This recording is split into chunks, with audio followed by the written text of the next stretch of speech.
Hey everybody, in this video we're going to be doing a reaction to Stephan's video on how to get started in real estate. Specifically, this video is called How to Buy Your First Rental Property Step by Step.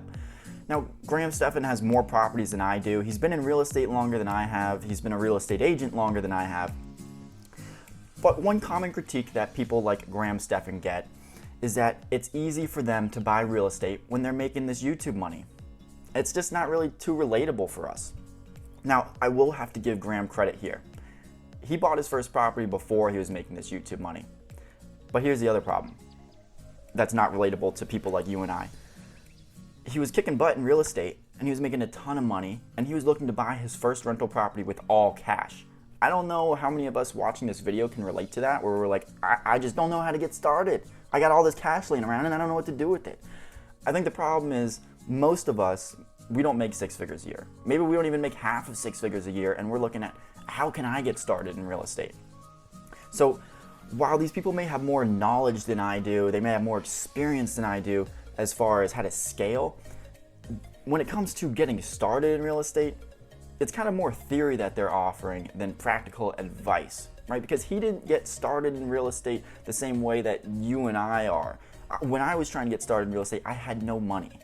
And I was sitting here like most other people at 18 years old watching YouTube videos from wholesaling, owner financing, lease options, commercial real estate, residential real estate, house hacking, bigger pockets, all of it. You name it, I tried it all, and I finally have figured out what works for me and what got me into real estate at such a young age. So the difference is that here I can just offer something that's practical advice and say, hey Graham, in theory, that's a great idea, but in practicality, that didn't work for me. But guys, please just give this video a thumbs up. It is 30 minutes long. I have to sit through 30 minutes where I'm going to condense this all down for you guys, so you guys don't have to sit through 30 minutes, and you'll get the gist of what he's saying here and figure out whether or not you actually want to go and watch the full 30 minutes after this. But I'm done ranting. I'm going to sip on my coffee and let's get started.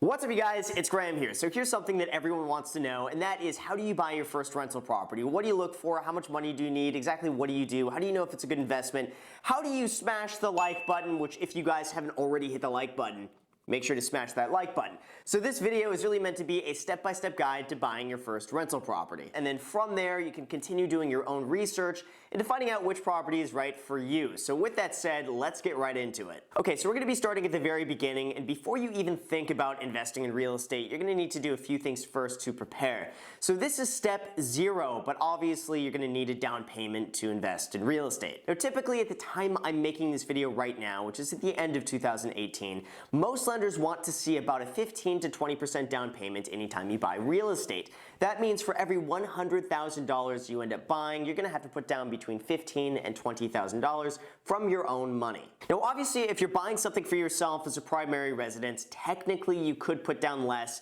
technically as little as 3 to 5%, and you just pay the PMI on top of that. But I generally recommend putting down a little bit more money just as a bigger safety net. And if you're investing in real estate, typically lenders are going to want to see you put more money down, not less.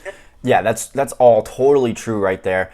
If you're investing in real estate and you're buying it as a straight up investment, you're not going to be able to put 3 to 5% down. Just forget about that. You're going to really need about 20%, but generally you're going to end up putting 25% down. So you can get in with 20. But the reason why I say 25% is because when you put less than 25%, when you're only putting 20, there's so many more fees tacked onto it that from an ROI perspective, it just makes so much more sense to put down that extra 5%. So you'll really end up putting 25% down when you're going to buy a straight up rental. And I do agree with Graham as well. Another great way to get started is you can buy it as your primary residence, and you can get in for only as little as 3 to 5% down. And Graham says, hey, I would still recommend putting more down because that can be a little bit risky. But another way to protect yourself is if you buy something below market value. So maybe you buy something that the rents are really low on it and you're able to raise the rents to market value. Or maybe you buy something that needs some cosmetic work, you fix it up, and now the value's increased. And even though you only put 3 or 5% down, maybe you actually have 10 or 20% equity in the property.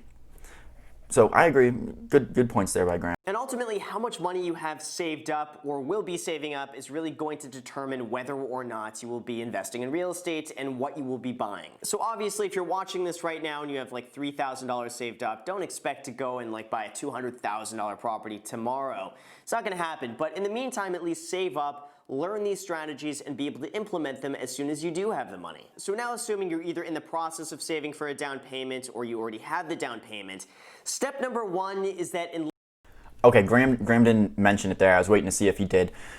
Yeah, you do need to save up for a down payment. And you might be thinking, all right, I'm going to put 3% down, $100,000 property, I need $3,000. I don't know why everyone always forgets to mention this. You also are going to have closing costs, and closing costs can be anywhere from 3 to 6%. I forget, mine were like 4 or 5%. So on that $100,000 property, you're going to need your $3,000 down payment, and on top of that, you're going to need like another $3,000 or $6,000. So you're going to need about $6,000 to $10,000 to actually get into that $100,000 property, and you're going to have other fees on top of that as well. You're going to have to pay for your inspection, which is going to be like another $350 when you're going to get into escrow on that property. Unless you're buying the property outright in cash, which I have a feeling is very few of you, you're going to need to get a loan on the property, and in order to do so, you're going to have to work on your credit score. That means if your credit score is like 550 and you only have 2 credit cards that have both late payments on them and maybe a few accounts and collections, chances are you got to take care of that first before you even think about investing in real estate. Now, ideally, anytime you go and get a mortgage, you'll want a credit score above 720. Preferably above 740, and ideally you want to be above 760. The thing is, to get the best rates on a mortgage, you're going to want to have above a 740 credit score. Above this is the rate that lenders really give you the best rates possible. Now, under that, you're That's totally true right there. I'm glad he mentioned that. If you have an 800 credit score and somebody has a 760 credit score, the person with 800 or even 850, they're not getting any better rates. So you kind of max out when it comes to a real estate perspective around 740, 760.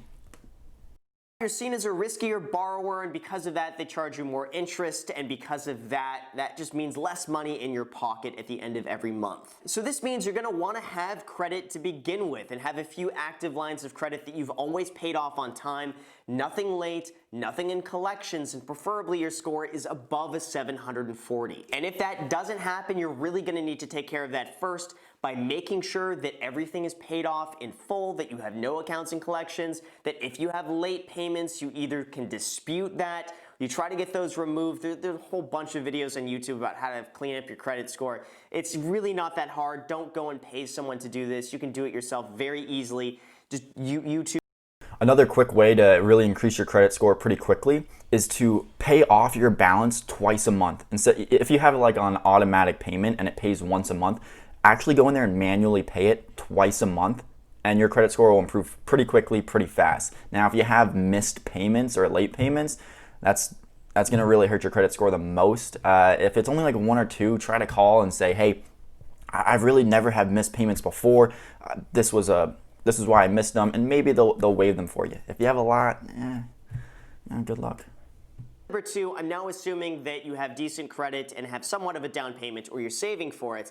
You will need to have your tax returns in order. Now, anytime a lender looks at your tax returns and tries to give you a loan, especially if you're self-employed like me, they're going to look at the last 2 years of your tax returns and take the average between those 2 years. This means that if year number 1 you made $50,000, year number 2 you made $100,000, the average of that is $75,000, and that is the amount that they will give you a loan on. In addition to that, they usually want to see anywhere between 2 months and 6 months of your bank statements, proof of employment, proof of income, proof of any other liabilities or assets that you have.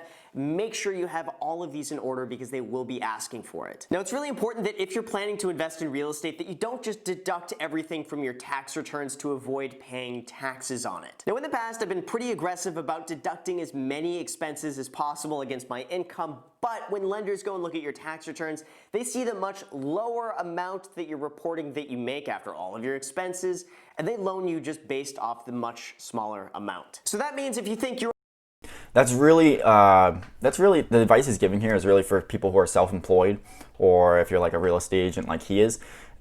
The problem is you're going around and you want to write off all these expenses that you had for your business. but then it makes your income look lower and it hurts you in being able to qualify for real estate. So a hack around that, if you're self-employed, is to depreciate versus expense if you can. That way they'll add what you depreciated back into your income when you're going to qualify for real estate, and it won't hurt you.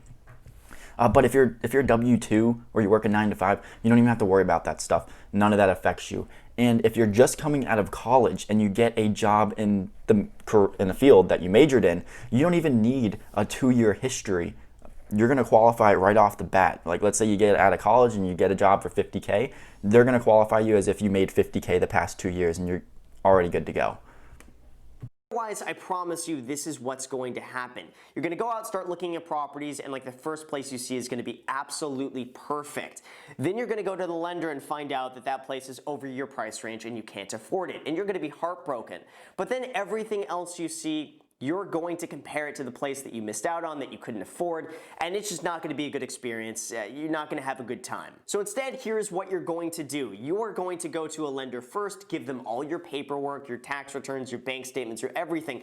Don't have them run your credit score. Instead, tell them what your credit score is. That way they won't have to run it, it won't ding your credit, you're not going to have a hard inquiry on your credit report. Don't do any of that. If you have no idea what your credit is, I highly recommend you run it on Credit Card. So Graham's basically saying here, you're going to get pre-qualified versus pre-approved. They sound very similar. Pre-qualified means that the lender is just taking your word for everything. So they're going to ask you, how much do you make, what's your credit score? And then they're going to say, hey, this is what you'd be approved for based on your word. Pre-approved means they go in and they do their own research. They take your pay stubs and they look and they say, hey, this is how much you make. They verify it. They verify what your credit score is. So pre-approved is much more solid to go off of, but pre-qualified is good to give you kind of like a general range of where you might end up qualifying. Karma.com. It's absolutely free. I wish they were sponsoring this video. Credit Karma, if you guys are watching, please sponsor me, because I'm giving you a ton of free promotion here. For real though, Credit Karma is great. I use it myself. CreditKarma.com. You can sign up for free in like 5 minutes. It'll tell you approximately what your credit score is. Just tell lenders whatever that score is, and they'll be able to punch in all the numbers and tell you roughly what you would be able to qualify for. Now, this is so important you do this for a few reasons. Number one, you know from the lender exactly what you could afford, so that way you don't waste anyone's time or your time seeing something that's just out of your price range. Number two, if you see something you do really like, you've saved a lot of time because you already have all the information in with the lender and they're pretty much ready to go, just pending them running your credit. Now trust me when I say this, because this is like over 10 years of experience now at this point. It happens all the time. If you find a spot that's worth buying, chances are 10 other people want it just as much as you do. So it's so important that you can hit the ground running, have all your paperwork ready. When it comes to investing in real estate, timing is key, and the quicker you can act on something, generally speaking, the better the deal you're going to get. So once you've got that out of the way, you've spoken with the lender. Okay, yeah, that's totally true. You got to be ready to go. You got to have your proof of funds, and you got to be pre-approved. So that's the problem. If you go and get pre-qualified and then you're going shopping for real estate, every single listing agent and seller is going to ask for your pre-approval letter. I don't care if you're offering over. If you don't have a pre-approval letter, you're not going to be good to go. So if you get pre-qualified and you want to go buy after that right away, get pre-approved. Don't even look at real estate until you're pre-approved. Lender, you figure out exactly what you can qualify for. Start looking at all the properties on the market. This should really be the fun part. Look at everything you possibly can within your price range and then bump it up about 15% just so you're able to see properties that are a little bit more expensive to compare them to the ones that you're looking at. Now when it comes to this, the more properties you see, the better. When it comes to me buying real estate, I see absolutely everything on the market. I will see 25 to 60 places, everything in the entire area, so that way when I see the right one, I know it immediately. And once you start seeing more than like 20, 25 homes, you're gonna know exactly why something is priced the way it is, what upgrades are reasonable, what upgrades are not reasonable for the area, how well something is priced, if it's in good condition. You're gonna have a really good understanding once you see more than like 20 homes or so. Now, until you've seen a lot of homes on the market, you could end up seeing the perfect deal, but just not recognize it because you have nothing else to compare it to. Now, all right, so for this one, I wouldn't put this as step 4. Step 4, I would put as contact a realtor and do this, but I would contact a realtor first. And the reason why is because if you are just getting started in real estate and just now looking at properties and trying to figure out the values of what things go for, you're gonna get stuck in analysis paralysis, and you're going to spend too much time there before you pull the trigger because you're going to try to want to understand everything. All you really need is you need a really good agent who understands investing in real estate, understands comps, understands what things are worth. And then you're also going to do this, and when you think you've found a good deal, you're going to send it to that agent and say, hey, can you confirm? Do you also agree that this is a good deal? And your agent should say, yes, let's write an offer on that now. Let's hop on it. Hey, no, it's not a good deal for X, Y, and Z. So don't feel like you have to do everything on your own and become the expert. You just need a general knowledge. You just need a general understanding of the terms and the lingo so that you can understand what your agent's saying. Some people at this point might recommend looking out of state if you live in an area that's very expensive or just doesn't cash flow, so this might be a good option depending on your circumstance. Ideally for me, I like buying properties where I get to see what's going on day to day. I know where people are moving, I know where the trends are, I know where investment money is going, I can see how the area is changing firsthand, and because of that, I feel like I have an advantage over someone else who doesn't see those things day to day. This is all stuff. It's really important to find a really good real estate agent because all this stuff is very important, but it's not something that you should have to do. This should be like your side hustle. Your real estate agent should know all this. Now, there's a lot of real estate agents who don't.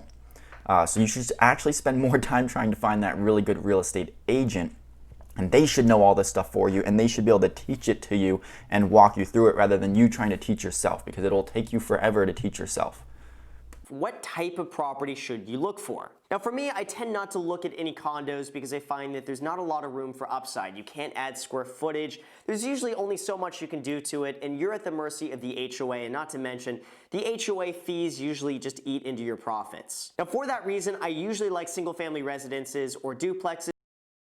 That's true, but condos can still be a good investment for someone who's looking to just get started into real estate because they're going to take care of a lot of the expensive renovations like a new roof. So it can be a good way to get started into real estate. I wouldn't just throw that one out the bag. Determine what the cash flow is, and the reality of it is that usually like 95 to 98% of properties suck. They don't cash flow, they're gonna lose money, and they're not a good deal to buy. It's also a very true reality that everything makes a good investment if you buy it for the right price. So it's very important to understand what these numbers are and what to look for. Now, if you're ever looking at a property or an area and you have no idea what it's going to rent for, usually what I like to do is look it up on Craigslist. Okay, let's just sum up this cash flow topic real quick so we can move on to the next step. If you're buying a straight up rental property as your first investment, meaning you're the person who's putting 25% down, yeah, look at the cash flow and make sure just make sure the property cash flows. I don't think that's what you should be targeting as your main investment purpose, but look and see, does the property at least cash flow? I don't want to be in a negative cash flow. Now, if you're buying a property as an owner occupied so you can put less money down, understand that the property is probably not going to cash flow if you're only putting 3 or 5% down. It's probably not going to cash flow, so that should not be your main target of focus. Now, there is a way to maximize the most possible cash flow, even if you're putting less money down, and that's by buying something below market value. So if you are putting 3 to 5% down and you want to make sure the property cash flows, don't buy new construction. Don't buy something that's already fixed up and is at the top and you can't increase the value.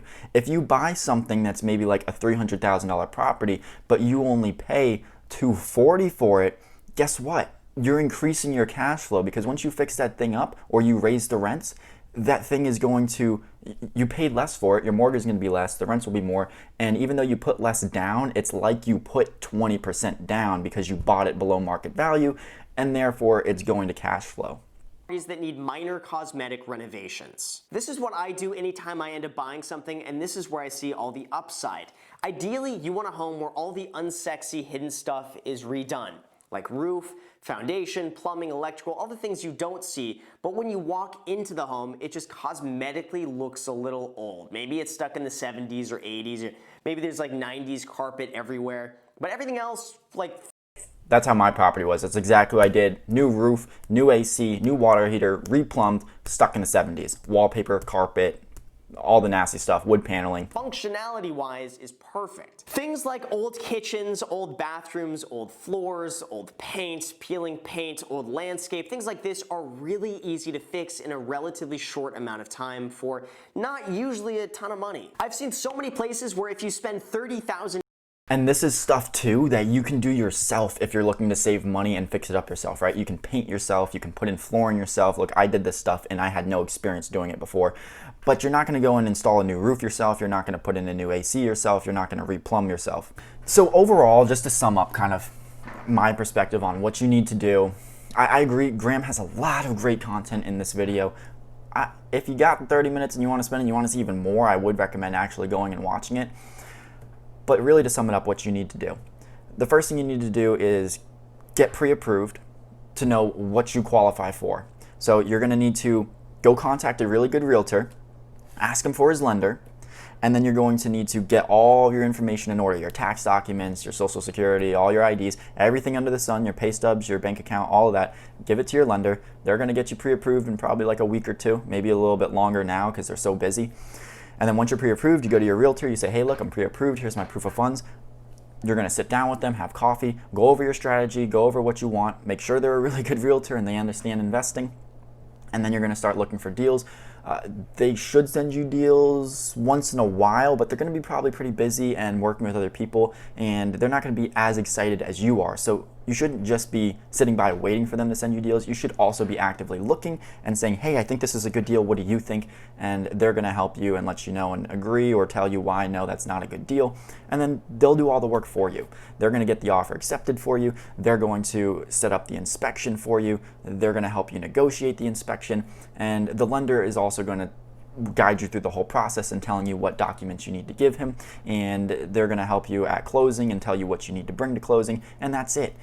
Once you get into escrow, you make your decision. If you still want to go through with it after the inspection, the appraisal comes in, you're good to go. Boom, you go to closing, you sign some papers, you sign over, you give over the money, you wire it over. That's it. You're closed, you own the deal, you start renovating. So if you guys like the reaction, I'm going to do more to other people, other YouTubers out there, and see who I agree with and who I don't.